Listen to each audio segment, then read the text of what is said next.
Hello guys, இன்னைக்கு நம்ம பார்க்க போறது ட்வின் ஸ்டார் எக்ஸாசிஸ்ட். ஸோ மறக்காம கீழே ஒரே ஒரு லைக் ஒண்டி போட்டுருங்க. சரி வாங்க நம்ம டைம் மிஸ் பண்ணாம எபிக்குள்ள போகலாம். அங்க ஸ்டார்டிங்லயே ஒரு பயங்கரமான எத்துக்கு வருது. ஸோ இதனால அந்த இடமே அப்படியே அந்த இடத்துல பறக்க ஆரம்பிக்குது. யாருக்குமே ஒண்ணுமே புரியல. அட இந்த உலகத்துல என்னதான் ஆயின்னு இருக்கு, இந்த ஏரியா அதாவது இந்த இடம் ஒண்டி எப்படி வானத்துல பறக்குது. அப்புறம் தான் நம்ம பெனியோக்கும் கோக்கருக்கும் புரியுது. அப்போனா ஸ்கூல்ல என்ன ஆச்சு, ஸ்கூலுக்கு வந்து பார்த்தா அதை ப்ரொடெக்ஷன் பண்றதுக்கான ஒரு ஏரியாவா உருவாக்கி வச்சிருக்காங்க. எல்லாருமே இங்க வாங்க, இங்க இருந்தா அவங்களால சேஃபா இருக்க முடியும். அங்க இவங்களுக்கும் புரியுது, என்னால சென்ஸ் பண்ண முடியுது ஏதோ ஒரு பயங்கரமான பாசரா வந்திருக்கு. இந்த சைடு அந்த செக்கி டாம்லயும் அவங்களுக்கும் புரியுது இந்த விஷயம் திரும்பவும் ஏற்படுது. நான் வந்து அப்பயே யோசிச்சேன், எப்போ இந்த டிராகன் ஸ்பாட் வந்து அப்பியர் ஆச்சோ அப்பயே எனக்கு கொஞ்சம் யோசனை இருந்தது இந்த மாதிரி நடக்கும்னு.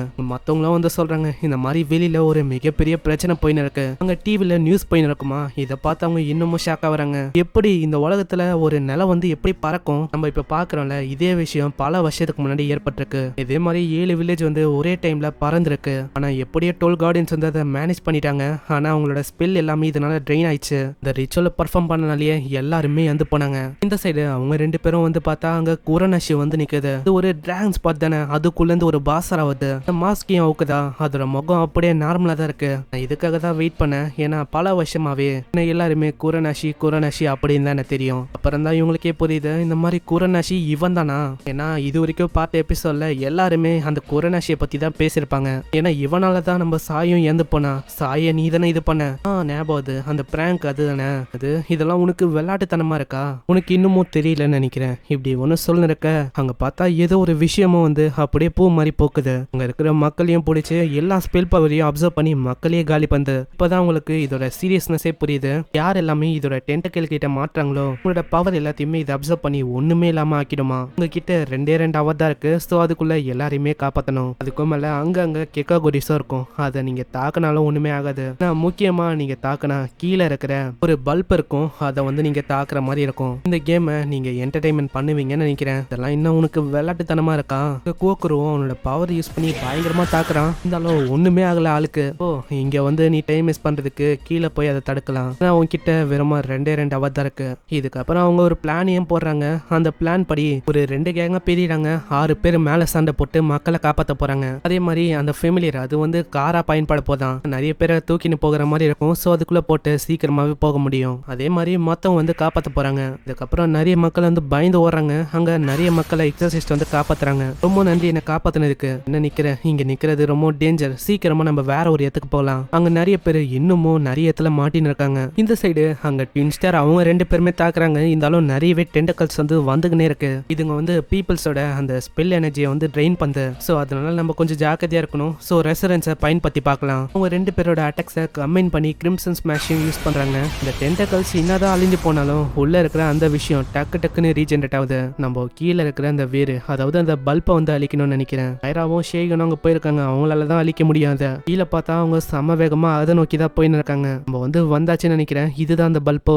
வந்து பார்த்தா நிறையவே டென்டக்கல்ஸும் இருக்கு. அது எல்லாத்தையுமே தாக்குனாலும் திரும்ப அது ரீஜெனரேட் ஆகுது. ஸோ இதனால அவங்க 2 பேரும் தனித்தனியா பிரிறாங்க. ஆனா மாயரா கடைசியில் அங்க மாட்டிக்கிறா. அங்க எப்படியோ ஷேகன் வந்து காப்பாத்துறாரு. இதுக்கு முன்னாடி அவரோட கை போயிருக்கோம்ல, அந்த டைம்ல ஒரு பவரை யூஸ் பண்ணிருப்பாரு. அதே ஸ்பெல்ல தான் இப்பயும் யூஸ் பண்றாரு. எனக்கு இப்போ உன்னோட பவர் தேவைப்படுது. அதே மாதிரி அங்க இருக்கிற எல்லா டென்டக்கல்லையும் அவரு கொல்றாரு. ஆனா இன்னமும் நிறைய டென்டக்கல்ஸ் அவங்க முன்னாடி வந்து நிக்குது. மேல அவங்க 2 பேருமே கோல்டன் ஸ்மாஷ் அப்படின்னு ஒரு அட்டாக் வச்சுலாம் தாக்குறாங்க. அதெல்லாம் அந்த பிளான்ட் மாதிரி இருக்கிற அந்த விஷயம் அது வந்து லேசரால தாக்கி அந்த டவுனையே ஒரு மாதிரி டெஸ்ட்ராய் ஆக்குது. நம்ம வந்து ஏதாச்சும் ஒன்று பண்ணணும். இதே மாதிரி போச்சுன்னா இந்த டவுன் வந்து மொத்தமாலிய வாய்ப்பு இருக்கு. அப்படி நடக்க நம்ம விடக்கூடாது. அங்க திரும்பவும் அவங்க ஒரு பயங்கரமான அட்டாக் பண்றாங்க. இருந்தாலும் அதுங்களுக்கு ஒண்ணுமே ஆகல. அதுங்களும் ஏதோ ஒரு விஷயத்த கக்க ஆரம்பிக்க அந்த இடம் முழுக்க அப்படியே மியஸ்மா தான் பரவுது. இப்போ நம்மளுக்கு வேற வழியில நம்ம மாயராவையும் செய்கனியும் தான் நம்பணும். அவங்க தான் இப்ப கீழே இருக்காங்க. அவங்களால தான் அதை அழிக்க முடியும். இந்த சைடு அந்த ஸ்கூல்ல இருக்க பசங்களும் ரொம்ப பயப்படுறாங்க. உங்களால வீட்டுக்கு போக முடியுமா, எவ்வளவு நேரத்துக்கு இது வந்து போக போகுது. திடீர்னு ஒரு பையனும் அப்படியே அஃபெக்ட் ஆயிடுறான். இதுக்கப்புறம் கீழே இருக்க சீனை காட்டுறாங்க. கீழே ஷெய்கனும் அவளும் பயங்கரமா தாக்குறாங்க. இருந்தாலும் அதுங்களுக்கு ஒண்ணுமே ஆகல. நம்ம வந்து என்ன பண்ண போறோம், இதுங்க வந்துகினே இருக்கு. ஏன்னா எவ்வளவுதான் தாக்குனாலும் சின்ன கேப்லயே அதுங்க டக்குன்னு ரீஜெனரேட் ஆகுது. பின்னாடி இன்னொரு குரலும் வருது. அட நினைச்சேன் இதுக்கு பின்னாடி நீங்க தான் இருப்பீங்கன்னு. ஏன்னா நீங்க டைவர்ஷனை கிரியேட் பண்ணுவீங்க அப்படின்னு எனக்கு தோணுச்சு. நான் நினைச்சு பார்க்கல. அதாவது இது நீயா இருப்பேன்னு. ஷெய்கனுக்கு ஒண்ணுமே புரியல. குரநஷி இது வந்து நீயா? ஆமா, ஒன்னு பார்க்கும் போதும் எனக்கு இப்பதான் பழைய விஷயம் ஞாபகம். கொஞ்சம் பின்னாடி இதை பாரு. பார்த்தா பின்னாடி நம்ம மாயராவோட அம்மா இருக்காங்க. அம்மா இவங்க வந்து இங்க என்ன பண்றாங்க? இப்பதான் அந்த பாசாராவே ஒரு உண்மையை உடைக்குது. நம்ம ஷேகன் பல வருஷத்துக்கு முன்னாடி மாயராவோட அண்ணன் அவனை வந்து கொண்டு இருக்காரு. அதை பார்த்து அவங்க ரொம்ப ஷாக் ஆயிருப்பாங்க. ஏன்னா ஒரு நிம்மதியான வாழ்க்கை தான் போயின்னு இருக்கும். இது எல்லாமே போயின்னு இருக்கும் போது இப்படி சடனா ஒரு விஷயம் நடந்திருக்கும். அவர் வந்து என்ன பண்ணாரு, அவர் ஒரு நல்லவராச்சு, அவர் எதுக்கு நீங்க கொன்னீங்க? ஸோ இதை பத்திலாம் அங்க உண்மையை உடைக்குது. அப்போனா அந்த பாசாரா சொல்றது உண்மையா? நீங்க அம்மாவோட பிரதரை கொன்னீங்களா? நீங்க உண்மையை மறைக்கணும் அப்படின்னு ஒன்றும் இல்லை. எனக்கு வந்து நல்லாவே தெரியும் நம்மளோட ஃபேமிலிக்குள்ள எவ்வளோ பிரச்சனை இருக்கு. நீங்களும் நிறையவே கஷ்டத்தை அனுபவிச்சிருக்கீங்க. உங்களோட இதயத்துல நிறைய விஷயம் இருக்கலாம். ஆனா எனக்கு ஒரு விஷயம் தெரியும், உங்களுக்கு வந்து அம்மாவை அவ்வளோ பிடிக்கும். ஏன் என்னை விடவும் நம்ம அம்மாவை தான் உங்களுக்கு ரொம்ப பிடிக்கும். பாருங்கப்பா, உங்க மாதிரி ஹியூமன்ஸுக்குள்ள எவ்வளோ எமோஷன் இருக்கா. இப்படி எல்லாம் பண்ணாதான் அதெல்லாம் பார்க்கவும் முடியுது. சரி, ஏதோ ஒன்று, நான் இப்போ பாயிண்ட்டுக்கு வரேன். இவளை பிடிச்சின்னு இருக்க அந்த விஷயம் அது வந்து கொஞ்சம் கொஞ்சமா இவளோட ஸ்பெல்லை அப்சர்வ் பண்ண ஆரம்பிக்குது. ஒன்று, நீ வந்து அவளை காப்பாற்றணும், இல்லைன்னா என் கூட சண்டை போடணும். ஜெய்கனுக்கும் வேற வழியில் அவரோட மொத்த ஸ்பெல்லையுமே அதுல போறாரு. அதை போட்டுட்டு பயங்கரமாவும் தாக்குறாரு. கண்ணை மூடி திறக்கிறதுக்குள்ள வயிற்றுலேயே குத்திடுறாரு. அவ்வளவுதான், இதை ஒண்டிதான் நல்லா பண்ண முடியும். என்னோட மொத்த ஸ்பெல்லுமே ட்ரெயின் ஆயிடுச்சு இதுல. ஆனா நம்ம குரநஷிக்கு அங்க ஒண்ணுமே ஆகல. என்னப்பா, இது ஒரு டீசென்டான எஃபோர்ட் தான், ஆனா இதெல்லாம் பத்தாது இப்படி சொல்லிட்டு அங்க பயங்கரமா தாக்கிடுறான். அங்க மாயராக்கு இன்னமும் தெரியல, அதாவது நம்ம அப்பாவை காப்பாத்துறதா இல்ல அம்மாவை காப்பாத்துறதா. ரெண்டு பேருமே இப்போ ரொம்ப ஆபத்துல இருக்காங்க. ஆனா இந்த மாதிரி டைம்ல நான் வந்து எப்பயுமே மத்தவங்களை நம்பிதான் இருக்கேன். அப்படி நான் இருக்க போது இல்ல, நானே காப்பாத்தணும். ஏர் புல்லட் அதை வச்சு அவ பயங்கரமா தாக்குறா. இருந்தாலும் அந்த குரநஷி மேல எதுவுமே ஆகல. அந்த குரநஷியும் ஒரு கிக் அடிச்சு தூரமா தள்ளி ஊத்து.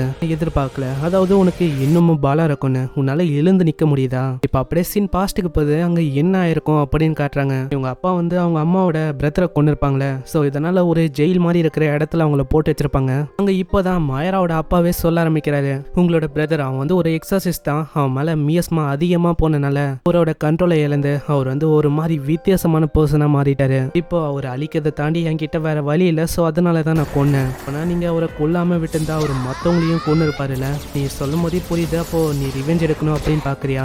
இல்ல அப்படி இல்ல, நான் வந்து நீங்க கொல்லும் போது உங்களோட கண்ணில் அந்த சேட்னஸை பார்த்தேன். இந்த விஷயம்லாம் நடந்தக்கப்புறம் தான் இவங்க ரெண்டு பேரும் ஒன்னா இருப்பாங்க. உங்க மாயராவும் சொல்றான், இந்த மாதிரி நீங்க பின்னாடியே இருங்க, நான் வந்து உங்களை ப்ரொடெக்ட் பண்றேன். அட இந்த ஃபூலிஷ் தானோ, இதனாலதான் நீங்க வந்து அடிக்கடி தோத்து போறீங்க.